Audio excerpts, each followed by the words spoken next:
alhamdulillah menjelaskan tentang pengendalian internal persediaan. Pengendalian internal persediaan adalah sistem kebijakan dan prosedur yang digunakan oleh perusahaan untuk mengawasi serta mengendalikan barang agar terhindar dari kehilangan, kerusakan, pencurian maupun kesalahan pencatatan.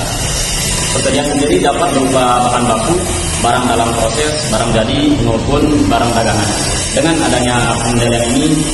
adanya pengendalian internal, perusahaan dapat memastikan bahwa jumlah persediaan yang tercatat sesuai dengan kondisi fisik yang sebenarnya. Baik, langsung saja saya Septi Juliana Rizky ingin melanjutkan menjelaskan tentang tujuan pengendalian internal persediaan. Di mana tujuan pengendalian internal persediaan itu ada 5. Yang pertama, menjaga aset perusahaan agar tetap tidak hilang atau rusak. Yang kedua, memastikan pencatatan persediaan dilakukan secara akurat. Yang ketiga, mencegah terjadinya kecurangan atau fraud. Yang keempat, membantu kelancaran operasional perusahaan. Yang kelima, mendukung penyusunan laporan keuangan yang benar dan dapat dipercaya. Baik, itu saja. Perkenalkan, nama saya Sumi Lestari. Saya akan menjelaskan fungsi pengendalian internal. Pengendalian internal persediaan memiliki berbagai fungsi penting. Pertama, fungsi penyimpanan, yaitu mengatur pemerataan barang di gudang. Yang kedua, fungsi pencatatan, yaitu mencatat barang masuk dan keluar. Yang ketiga, fungsi pengawasan, yaitu mengontrol aktivitas persediaan. Yang keempat, fungsi pemeriksaan, yaitu melakukan pengecekan fisik yang secara berkala melalui stok offline. Assalamualaikum warahmatullahi wabarakatuh.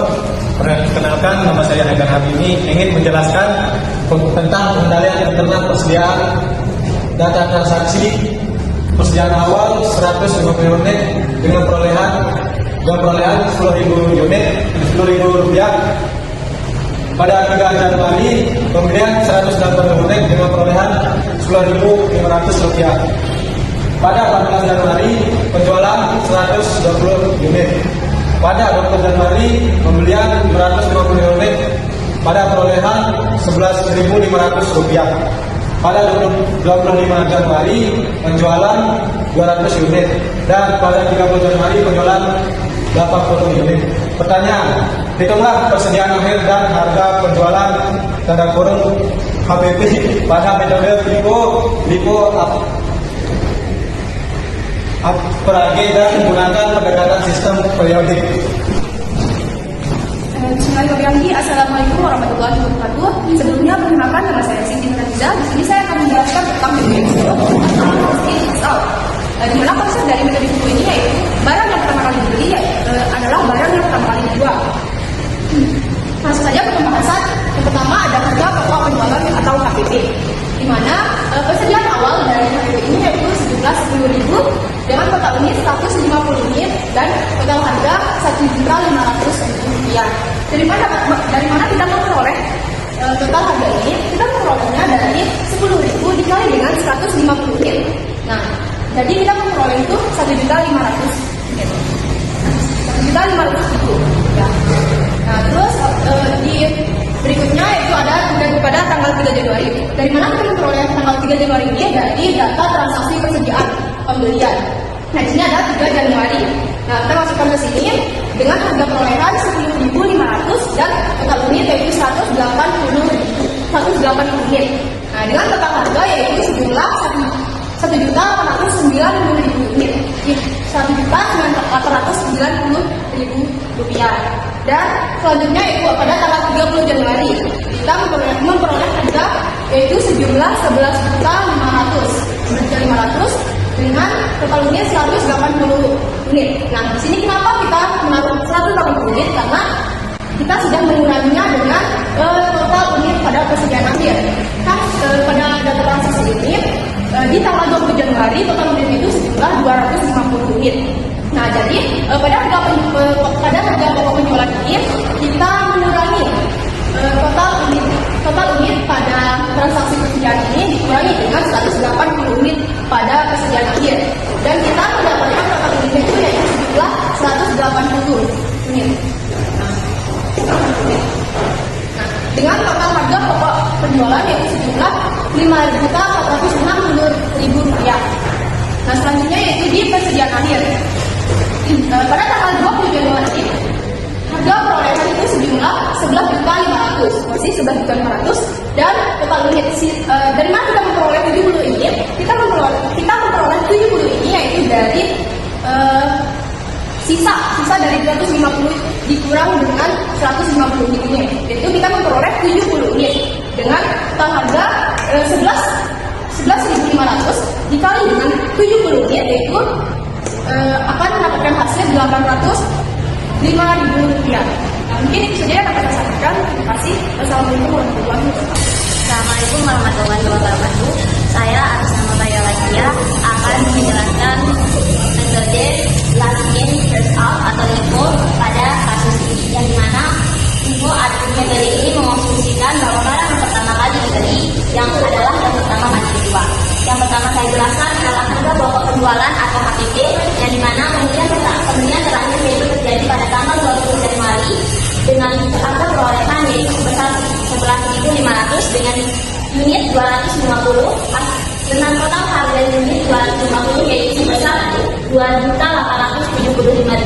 Dan pembelian pertama yaitu pada 3 Januari, harga perolehannya yaitu sebesar 10.500 dengan unit 180. Total harga 180 yaitu sebesar 1.890. Dan jumlah dari unit tersebut yaitu 430.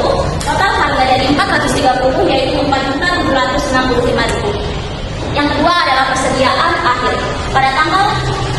Pada awal persediaan awal yaitu harga perolehan sekitar 10.000 dengan unit 150.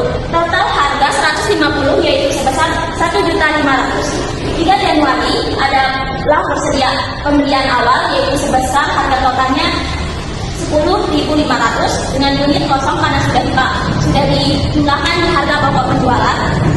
Berarti jumlah unit yaitu 150 dengan total harga 1.500.000. Perkenalkan, nama saya Nurfatul.id. Saya akan menjelaskan tentang metode average.